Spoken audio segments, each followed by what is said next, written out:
Ya, ini tentang masalah anak. Ya, saya menghubungi apakah itu bisa motivasi atau apa sebagainya. Mungkin di sini lebih daripada yang sekalian anak. Itu menjadi motivasi kita mendidik anak dengan iman Katolik. Kuncinya adalah satu, kami di Pontianak ada sekolah Katolik. Ya, nah seperti itu. Kalau daerah minat juga di Bengkayang pasti ada sekolah Katolik.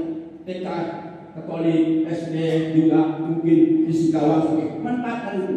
Kenapa, Bapak Ibu? Katolik setiap pagi memulai perjalanan dengan doa. Kalau di negeri Pontianak tak ada doa masing tidak dipimpin. Itu yang membedakan pertumbuhan iman dalam pendidikan kita, membedakan sekolah Katolik dengan non Katolik. Itu pertumbuhan iman. Baik, ini masuknya materi kita. Makanya ini menjadi penguatan kita pendidikan iman anak dalam keluarga Katolik. Iman adalah kunci sebuah keluarga. Kalau iman kita lemah, niscaya keluarga bisa berjalan. Ya, apa betul iman Katolik? Ya, harus melaksanakan hari-hari Tuhan. Paling tidak di hari Tuhan, hari raya, hari Minggu tidak boleh absen. Hujan dan kabut serta pergi saja. Peluangnya ada bisa pertama, bisa kedua, atau malah ada bisa senja. Ini bentuk daripada bawa anak kita. Karena saya di Jojo, mungkin Pak Menteri di belakang ini mengerti dengan saya. Kalau saya anak saya kapas pulang dulu, mesti satu dari itu penuh. Kecuali ada penuh orang di belakang. Anak saya beserta bersama. Ya, anak beserta bersama. Terus bagaimana anak saya bagaimana? Ada yang mengatakan orang kampung yang kenal. Anak abang pun bahasa kampung, ya, tapi tidak tahu bagaimana cara kita mendidik anak dengan iman, dengan kasih, dengan cinta. Anak tidak boleh kata Pastor Baca sebenarnya dipukul, tidak bisa pada zaman ya penjajah kita. Yang kasih siapa dia? Saya anak saya itu mencubit telinganya Pak sampai sekarang tidak pernah.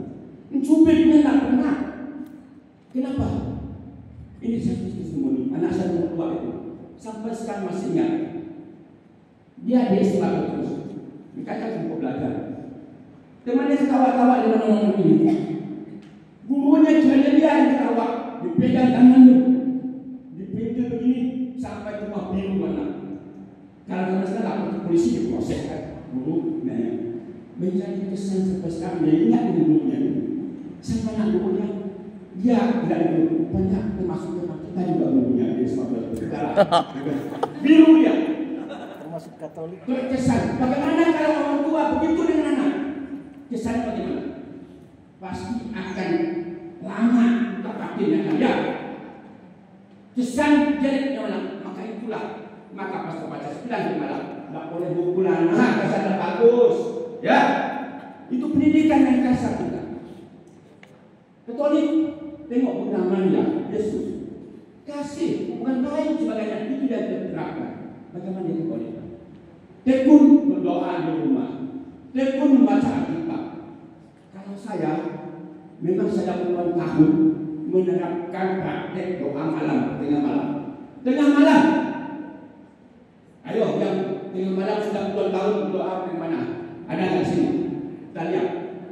Mau tak istri saya mampu 3 malam bisa bawa sebangun saya berdoa kita ini Yesus doa semalam godaan luar biasa terus sebulan sampai 3 bulan non-stop doakan malam dan 12 malam.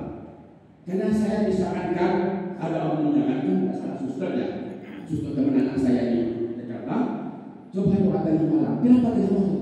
Malam hari kan orang banyak tidur berdoa di bulan. Kita lagi sini doanya supaya pengingat yang masuk akal juga doa di malam, doakan di malam. Jadi memang betul bukan testimoni orang Kristen Indonesia. Setelah saya menerapkan 3 bulan pun sekarang ada beban bagi saya. Berdoa itu bukan menyerang betul kata. Bukan tengah malam. Minta akan diberikan, bukan akan berdoa akan dibuka, cara akan betul sekali 100%. 100%, kita 100% ya. Itu benar. Bagaimana kuncinya? Ini makna pastor. Kuncinya adalah bersihkan pikiran kita dan hati kita dari segala dosa dan dosa. Kita berdoa bermaaf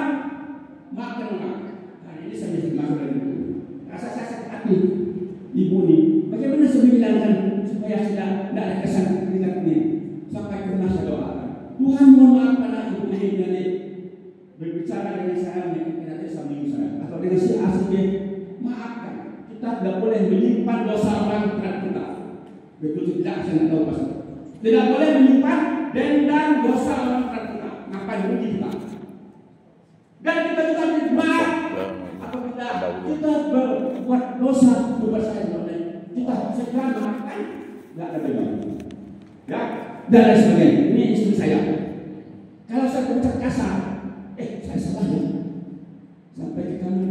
Tadi maaf ya, saya spontan ngomong itu. Ya, nah, belum kita ada depan suami istri. Langsung maaf. Apakah ibu bapak di sini pernah mempraktikkan kata maaf? Silakan. Jangan hidup kita pada dengan tidak ada dewan. Kita tidak punya masalah. Khawatir dengan siapa saja, dan kita merasa cuma kita selalu waspada. Ya, jangan sampai orang membuat dosa kita dosa dengan. Kalau ada, tetap maafkan. Ya, apalagi sekarang di masa pertobatan. Itulah pertemuan iman Katolik di dalam keluarga kita membina anak. Lanjut, ini cerita. Ya ini, coba. Ya, ini. Sekarang ini kita banyak digodai, banyak ditantang oleh zaman-zaman digital. Contoh lagi, ini testimoni partai. Saya kalau dalam seperti ini tidak boleh glori saja. Ya, karena kita yang punya anak, kita melakoni bahasa Jawa, menjalankan. Digital, anak saya semuanya tidak megang handphone dari kecil sampai dengan SMA. Anak saya dua kali, udah mau kuliah di Jogja sampai handphone dari Pondok, tidak megang handphone. Kalau telepon dari SMA, Petrus bisa memberikan teleponnya dari staf SMP. Petrus itu telepon, Pak, jemput saya, dijemput.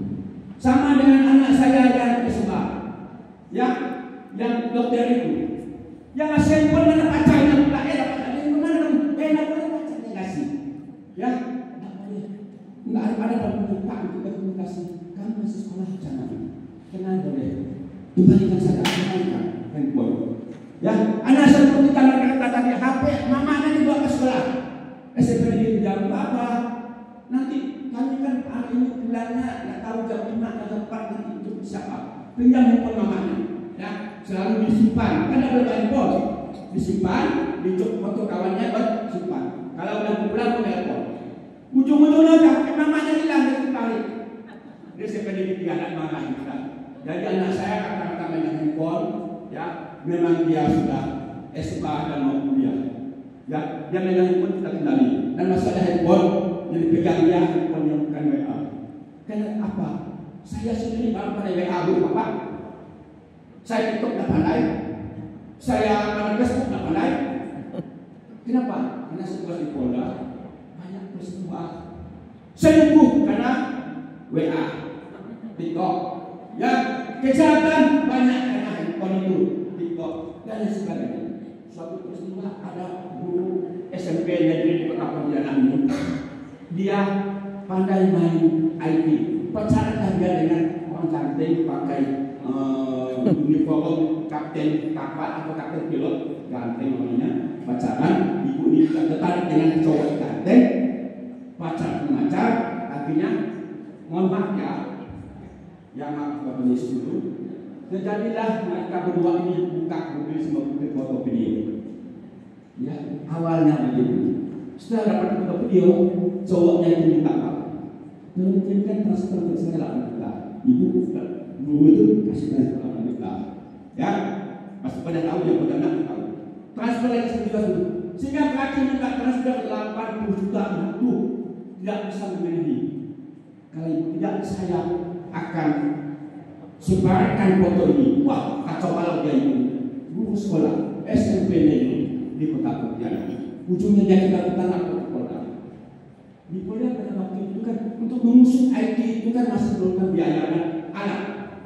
Setelah diselidiki, yang ketahuan orang LP di Lamongan Jawa Barat sana, orang itu yang percaya dengan dia tadi. Oh, siapa orang yang narapidana masih LP?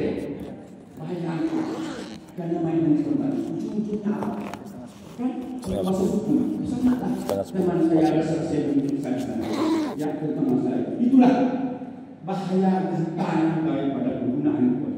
Maka saya oleh pimpinan kami, kalau anggota tidak pandai menggunakan handphone, mandiri lebih jangan daripada jari-jemarimu akan dimasukkan kamu ke penjara.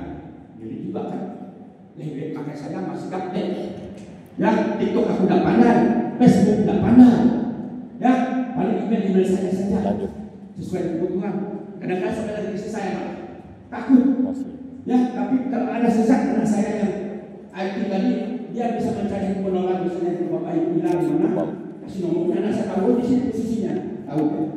Ya, di mana posisi dia lupa, ada di sini pak, dia bisa bicara. Anak saya, ya mungkin begitulah kalau orang ini mencari kejahatan teroris. Ya, ini kita ada masalah apa? Ini tentang masalah pendidikan anak. Kemudian jika kita lengah dalam penggunaan handphone bebas, saya juga pernah melihat, termasuk keponakan saya, diambil handphone oleh mamanya, teriak-teriak. Ya, itu penyakit karena dia pada handphone belum lagi buka-bukanya foto film yang begil-begil. Sangat pengaruhnya, dampak negatifnya sangat luar biasa kalau pengguna ID tanpa pengawasan, tanpa kontrol dari orang tua. Ya, kalau saya cerita banyak, habis cerita nanti. Ya, ini tentang masalah. Demikian juga, ya, di dalam masyarakat penyambut yang luar biasa. Makanya oleh Paus Fransiskus, pentingnya pendidikan iman dalam keluarga. Ya, karena Paus itu kan pemimpin Katolik sedunia, bukan yang Indonesia saja, bukan yang negara Amerika, Kanada, atau negara lain sebagainya. Inilah pesannya. Paus Fransiskus mengingatkan kepada keluarga Katolik akan pentingnya iman. Pentingnya iman untuk anak. Kenapa? Paus melihat ada ancaman yang pertama tentang sekularisasi. Apa itu sekularisasi? Kalau pastor atau mungkin di sini ada pastor yang habis Pak Rosi ada pasti paham. Sekularisasi itu paham orang yang menjauhi diri daripada agama imannya. Sekuler. Ya, sudah tidak tahu agama, gereja terserah nilai gereja. Lo sudah menjauh diri dari gereja. Berbahaya, Paus pesankan. Pentingnya, ya iman. Maka Bapak Ibu dipesan kepada saudara-saudara kita di kampung, ya ini pesan Paus. Ya, ada ancaman sekularisasi melihat umat itu jauh dari gereja. Umat sudah abai dengan masalah kegiatan-kegiatan gereja. Ada yang gereja hanya apa? Natal dan Paskah. Silakan ya. Ya, coba kita buktikan. Gereja kalau hari raya penuh, ramai, benar tak Bu? Iya, itu nyata. Tahunya iman waktu berdoa Natal dan Paskah. Bayangkan kalau orang tiap malam doa makan, doa pagi, doa tidur, ya, gas saja. Kalau kami ini kan sudah kelompok legionaria, saya, anak saya masuk juga yang membuat tadi. Kami tidak ngajak masuk kelompok legionaria. Ketat tadi, karena pasukan Maria. Baca Alkitab tidak boleh. Baik satu hari, malam satu hari 2 kali, malam dengan pagi baca Alkitab. Dan saya sudah terangkan kami. Selama setahun ini saya sudah menerapkan baca Alkitab 1 hari 2 kali, pagi atau malam, minimal 1 kali. Jadi apa itu? Minimal saya tidak berapa, tapi tahu sudah saya. Apa di Markus, ada di Matius, apa Yohanes, Lukas, apa saya sini. Ya, saya tidak banyak baca.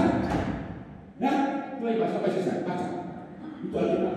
Anak itu tampil saja. Ya, demikian juga anak saya yang tadi disebutkan di Makassar. Dia berkata menjadi pelayan doa di tempat di Pokina di Jakarta. Pelayan mereka. Aku itu kita sudah matang mereka secara iman Katolik. Contoh, anak pertama dari ceritanya tadi, dia kan kerja di rumah sakit akan Jakarta tersudut tadi. Di sana kan cerita, Andreas ini dijuluki pastor, karena dia juga pakai salib. Dia kayu ini, ya, nggak bisa jauh dia pastor. Dia cerita dengan saya buka pastor. Nah, sudah pas pulang dia dalam hari ini. Saya merasa beban juga sekarang. Coba kamu lepas saja dulu. Saya bilang kan, besok depan saya sedang dengan dia. Kalau dia selesai, lepaskan kendaraan kamu sudah di lingkungan orang-orang yang memang tidak sejalan dengan kita. Sana kan lebih kuat muslimnya. Sampai dia nanya, kamu masuk lewat nota Anies kan? Ini sudah dulu. Anak saya sudah udah masuk di rumah sakit yang di PC. Nah, sudah lama. Oh iya Pak, si masuk situ semua nota Anies. Anak saya zaman gubernurnya Ahok, ya berlangsung situ. Dikenalkan dengan anak seorang bintang 2, jenderal polisi. Apa kejar anak cantik, mamanya wakil direktur di situ. Kalau secara materi, siapa anak saya bilang menjodohkan dengan anaknya. Ya, tapi dengan anak saya kuat dan iman. Sampai bapaknya sakit masih anak saya juga sakit. Bagaimana mereka? Bapak bintang 2 polisi, mama dia wakil direktur, dia apa saja. Pak, iman kamu bisa kata Pak, akhirnya bisa dengan baik. Kalau kita menggadai iman seperti itu, habis keadaan kita. Kata Pak dengan pangkat Bapak dua polisi, siapa? Mama wakil direktur, dia juga sekolahnya cukup, kualitas apa saja. Anak saya tidak bisa menggadai iman. Kalau itu terjadi, berapa semua dulu? Saya tidak, saya tahu ada orang kita, orang Dayak ini, basicnya Katolik, saya sebutkan, ya, Dayak, tamat kedokteran di Utang. Berarti wahana saya akan tahu ceritakan dengan mereka. Kalau itu jangan tahu ya, saya akan memperhatikan dari kedokteran Utang. Tamat, pacaran ketemu dengan orang NTB ya. Sekali pacaran ke sana, jual imannya masuk muslim. Orang tuanya sudah mendidik, dia Katolik mendidik dia sudah menggadaikan imannya masuk muslim. Sini kita. Jangan sampai begitu Bapak Ibu. Umat kita jangan, siapa saja jangan kita, orang lain jangan. Diberikan pendalaman iman. Jangan karena materi orang ganteng, orang cantik, karena kita dalam menjadikan kita bergadang iman. Tantangan semua. Ya, demikian juga anak saya yang nomor 3 dari kedokteran dunia. Saya kenal dengan salah satu dosen dari dia, Katolik, orang Jawa, Pak Wahyudi. Anak-anak, bukan, apa? Tidak. Di sini Pak, bagian ini, kalau ada anak-anak yang non-muslim, dia pasti agamanya ada yang mempengaruhi. Saya rumahnya beribu. Jadi bagaimana itu? Dia harus aktif di kelompok komunitas Katolik berdoa. Kalau anak aktif berdoa, mereka akan takut segan. Ini saya kasih tahu. Ya, sekarang anak saya di kuliah itu memang di sana pastor mahasiswa aktif di kegiatan Katolik. Jadi komunitas Katolik jangan jauh. Iman kita di situ kalau jauh, kalau lihat ini bisa dibelokkan. Ada pada sana yang kita memandang dari mana harus dibelokkan nanti bahaya. Ya, ini saya kasih tahu konsepnya. Sebenarnya kasihan, tapi dalam hal ini saya tidak boleh harus tahu. Itulah cara orang membelok kita untuk kita lari dari iman Katolik. Kalau anak kita, keluarga kita, iman Nabi. Dengan anak saya ini yang kuat. Sama-sama dokter dan dokter. Maaf, dari pastor ngomong masalah suku, mau ngomong masalah ini karena ngomong fakta. Dengan anak saya Chinese, Amoy ya kan, Amoy dokter. Dia tidak punya bapaknya, tapi keluarga membiayai dia kuliah kedokteran selesai. Tetapi pada dia praktek dokter, dia ada di mana kawin dengan orang Padang yang staf rumah sakit. Bayangkan, orang Padang itu staf rumah sakit, dia dokter, kawin. Iman yang digadaikan masuk muslim. Ini teman anak saya. Sedia juga. Dia dalam sebulan diusir oleh keluarganya. Kamu yang terima kasih. Padahal dibiayai oleh paman dan tante-tantenya. Luar biasa. Setelah tamat dia menggadaikan iman. Itu tantangan juga iman. Maka pastor bilang memang luar biasa.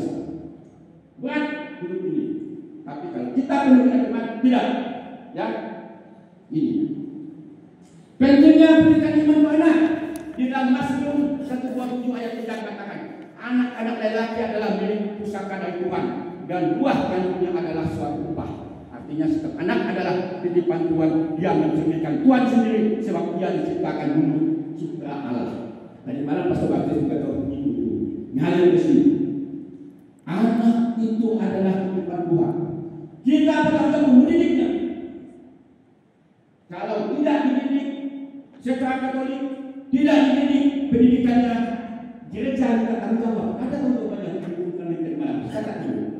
Gereja bisa menuntut, kamu punya anak, apalagi banyak 7, dan didik.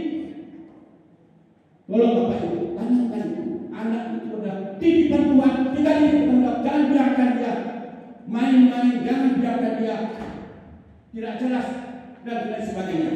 Itu akan membuat sengsara keluarga, membuat sengsara masyarakat. Karena masyarakat itu mulai dari keluarga. Anak itu mulai mengenal lingkungan keluarga. Dia tidak mengenal dunia luar dulu. Kalau orang tuanya tidak pernah suka kelahi sebagainya, tidak kasih contoh, pulang subuh, tidak jelas. Ya, makan tidak pernah sama-sama, tidak pernah berdoa, anak akan melihat keteladanan keluarga. Tauladan suami istri. Saya dan istri saya ini sudah nikah 2 tahun. Tidak pernah kami kelahi. Bersilang pendapat biasa. Ya, kalau diskusi bahasa hukum tidak diskusi, tidak hukum bisa. Tapi kami punya konsep ini, Ibu Bapak. Waktu awal 1, ya, kita jangan ada kata perceraian. Bukan di gereja istilah menikah tidak ada. Walaupun ada apa meminta kita tidak bercerai. Aku masih ingat dia. Dia yang tidak ada. Tidak boleh bercerai. Walaupun apa yang menerpa. Ya, tidak boleh ada perceraian. Pertama. Yang kedua, kita mendidik anak harus sama searah. Tidak boleh anak ngadu kepada bapak, tidak boleh anak ngadu kepada ibu. Harus dua secara sehingga anak tidak bisa kepada seiring kita. Arahnya, konsepnya sama. Jangan ibu bilang A, kita bilang B, dan bingung. Anak yang mana yang benar, A atau B? Konsepnya harus seiring kita. Kalau tidak sulit. Apalagi dunia sekarang, anak minta handphone sebagainya. Tolong bapak-bapak ibu tetap iman politik. Yang karena sudah dititipkan oleh Tuhan. Apalagi dia seorang laki-laki. Yang karena menurut gambarannya itulah dalam Mazmur 127 ayat 3 itu mengatakan demikian. Ya, kemudian ulang ya. Nah ini kehidupan manusia dianggap sakral dan suci. Dapat dilihat pada masa kanak-kanak seorang anak kebutuhan bimbingan penyertaan orang tua membedakan apa yang baik dan apa yang jahat. Anak-anak belajar daripada orang tua mana yang baik dan jahat. Kelakuan kita tak bersadar. Makanya kata orang tua zaman dulu, anak-anak yang sudah bisa menyerti hal yang baik dan buruk, jangan bebas masuk kamar orang tua. Ya, tapi kan semestinya. Kenapa orang tua ini kan memang kehidupannya kan ya suami istri. Kalau anak sampai tahu bisa kelakuan orang tua kan kita mendidik anak sudah tidak baik kan. Ya, makanya kita mendidik anak itu harus satu dengan kesopanan sikap dan kata tolong. Saya selama ini anak 5 tidak pernah memerintahkan anak. Selalu kata, nak, bisakah bapak minta tolong? Dan anak sampai sekarang kalau kerja, Pak, bertanya, Pak, ya waktu itu kan pernah masih muda sekolah. Adakah uang bapak? Selalu nanya, adakah uang bapak? Kita kata untuk apa? Enggak, saya beli motor. Oh iya beli motor. Motor baru kan motor sekian ya Pak. Nah kalau di motor kamu jangan sembarangan dengan di Jakarta. Aku tempatnya resmi di Jakarta banyak pemalsu PPKB dan STNK. Untuk Pak, sebenarnya artinya begitu. Selalu menanya, oh ya tunggu seminggu boleh? Karena kita boleh Pak, enggak Pak. Enggak kalau biasaan enggak. Anak selalu bertanya. Demikian juga yang kau asing ini, ya baru 3 malam yang lalu, WA, Pak, saya puasa saya itu kan mau ke Prambanan, ya saya perlu popok besar, ya ada uang Pak, nanya ada uang, enggak maksa, karena dia nggak biasa untuk menabung, beberapa hari lagi boleh, nah apa? Karena dia berangkat tanggal 6 April ke Ramadan, kan pas itu buta ya kan? Ya, tak apa, terima kasih Tuhan berkati. Selalu komunikasi WA, Tuhan memberkati terus. Sampai semakan kami lepaskan itu saja, tapi tidak kontrol. Imannya tidak diragukan, ya, tidak diragukan. Ingat, modal kita adalah iman. Satu iman boleh. Lain iman boleh bergaul, tapi jangan ada hati. Jangan ada hati. Boleh kamu jual di mana saja, jangan ada hati. Ya, demikian juga dalam dia lingkungan dalam al-Qur'an. Kemudian kita bimbingan orang tua dan anak penting untuk bantu. Karakter dan jati diri anak itu memang dari orang tua. Kalau orang tua yang karakternya pemarah, emosional, pemabuk, ya, suka marah istrinya, anak bukan begitu. Ya, pasti begitu. Karena lingkungan keluarga menentukan karakter anak. Tolong ditransfer kepada keluarga kita. Mungkin di kampung, di daerah kita ada suka minum boleh, tapi jangan waktu-waktu yang tidak tertentu. Waktu tertentu mungkin waktu gawai, main boleh, tapi jangan sampai cuma mabuk dan anak. Ya, anak jual dulu. Nah, sebagainya. Ya, kemudian di Amsal kita menemukan Amsal 10 ayat 1. Yang saya cari.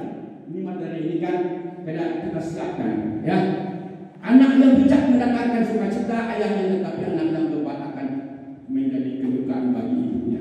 Ya, artinya adalah kalau anak baik, senang orang tua, membuat berkah, ya, kepada kita. Tetapi karena ibunya yang mengandung dia, ibu yang mengasuhnya, ibunya akan menjadi kecewa, ya, bebal sebagainya.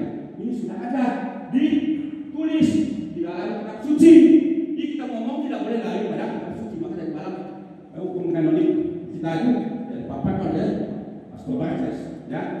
Semakin baik pendidikan anak terima orang dari orang tua, maka semakin baik pula keadaan masyarakat kita. Nah, keluarga adalah bagian kecil dari masyarakat.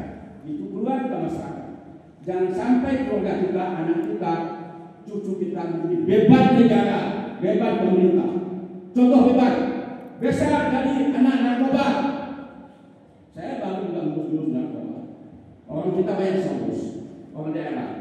Kuliah di Jakarta, tidak selesai, pindah ke Bandung. Karena pindah, saya ngurus narkoba.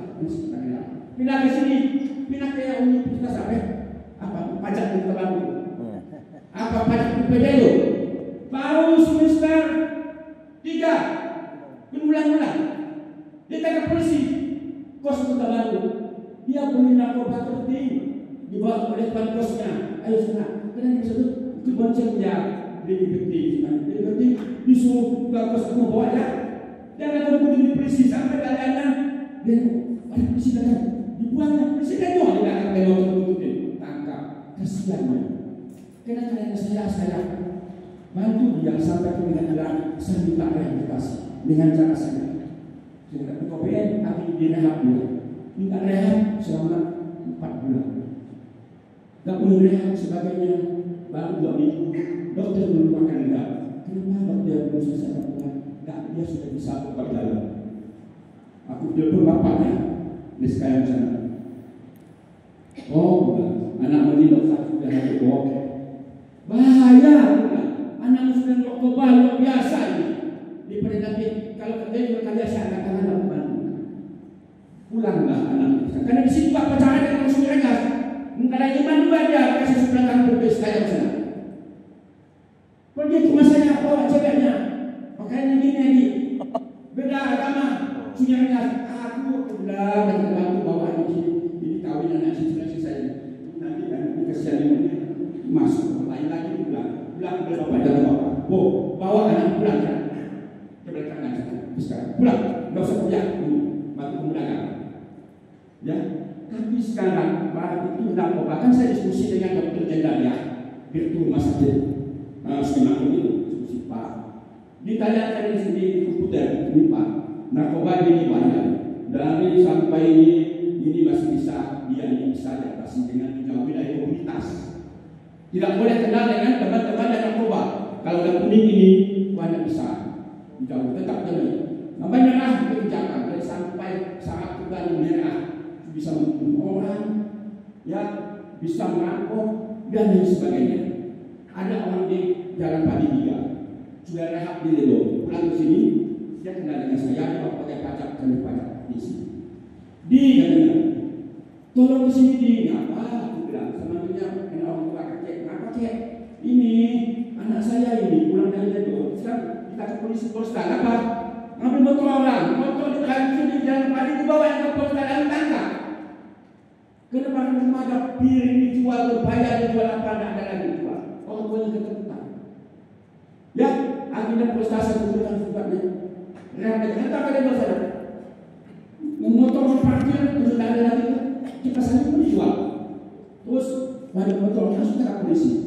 Itu bahaya. Miskin dijual, mangkok yang dijual. Karena narkoba itu adalah memutus saat kita. Tidak bisa diobati, kan? Narkoba tidak bisa diobati dengan apapun. Sampai kesenangan usaha tidak ada. Hanya bisa dijauh dari otoritas. Tetapi kemarin tidak ada orang kita disingkang dari negara Surabaya sana. Dulu tahun 2015 ada daerah juga di Ledo. Kemarin mau tangkap oleh BNN, tangkap tak?